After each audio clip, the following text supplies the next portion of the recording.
আসসালামু আলাইকুম everyone, welcome back to my new blog. কি অবস্থা সবার? আশা করি সবাই অনেক অনেক ভালো আছে। লাস্ট কয়েকদিন আগে আমার খালাতো বোনের বাসায় গিয়েছিলাম। আমরা সব বোনরা। সো যাই হোক, আজকে আমরা শ্রীমঙ্গলের বৌদ্ধভূমি ঘুরতে গিয়েছিলাম। সো রাস্তাটা খুবই সুন্দর ছিল।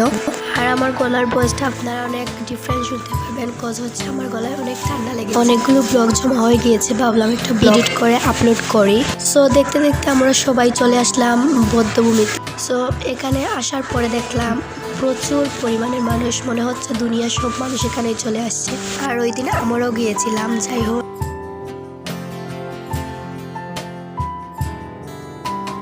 সো আমরা সবাই হাঁটতে হাঁটতে একদম ওইদিকে চলে যাব। প্রায় হাঁটতেই পারছিলাম না, প্রচুর পরিমাণের মানুষ ছিল। এই তো আপনারা দেখতেই পারবেন। আর এই ব্লকের মধ্যে আমি বেশি বয়স দিব না, কজ আমার বয়সটা যদিও খারাপ, আমার গলা অনেক ব্যথা করছে।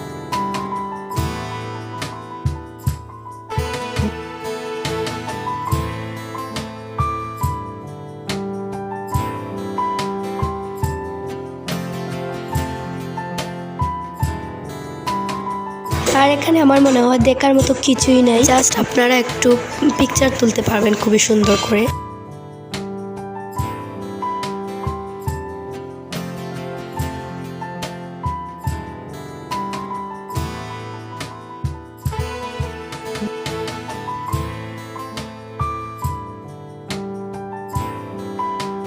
আমরা সবকিছু হাঁটাহাঁটি করে চলে আসলাম ফুচকা খাওয়ার জন্য। আমরা সবাই ফুচকাটা অর্ডার দিয়ে দিলাম। ফার্স্টে আমরা এখানে বসছিলাম। সো এখানে আমাদের ভালো লাগছিল না, আমরা চলে গেলাম ওখানে ছাতার নিচে বসে আমরা ফুচকাগুলো খাই। বাট ফুচকা খাওয়ার ক্লিপটাই ডিলিট হয়ে গিয়েছে। ডিলিট হলো আমি জানি না। এখানে অনেক বড় একটা গ্লুসার দোকান আছে। সো ফুচকাটা আস্তে আস্তে প্রচুর পরিমাণে হয়ে গিয়েছিল। সো যেতে যেতে আমরা প্রায় রাতে হয়ে গিয়েছি, বাট ফুচকাটা খুবই মজা ছিল। সো আমরা সবাই মিলে চলে যাচ্ছিলাম আপুর বাসা। কালকে কি করলাম এটাও শেয়ার করবো আপনাদের সাথে। তো কালকে আসার পর আর ব্লগের কোনো ক্লিপ নেই। এখানে সকালের পরিবেশটা খুবই সুন্দর লাগছিল। সো এখানে আপু পরোটা আর ডিমবাজি করেছিলেন সকালের নাস্তা। একটা খারাপ অভ্যাস সবাই একসাথে হলে ব্লগের কথা মনেই থাকে না। সো যাই হোক, নাস্তা করার কিছুক্ষণ পর আপু এগুলো বেজে দিলেন। তারপরে চলে আসে দুপুরের খাওয়া দাওয়া। দুপুরের খাওয়া দাওয়া ছিল পোলাও, দেন রোস্ট, তারপর ডিম ছিল, এন্ড সালাদ ছিল।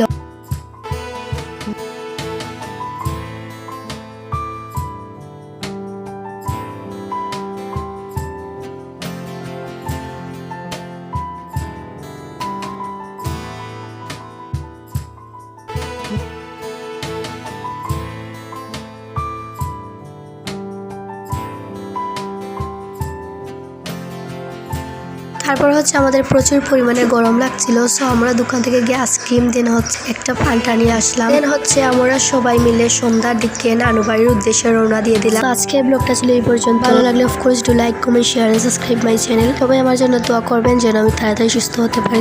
সবাই অনেক অনেক বেশি ভালো থাকো, সুস্থ থাকো। আল্লাহ হাফেজ, আসসালামু আলাইকুম সবাইকে।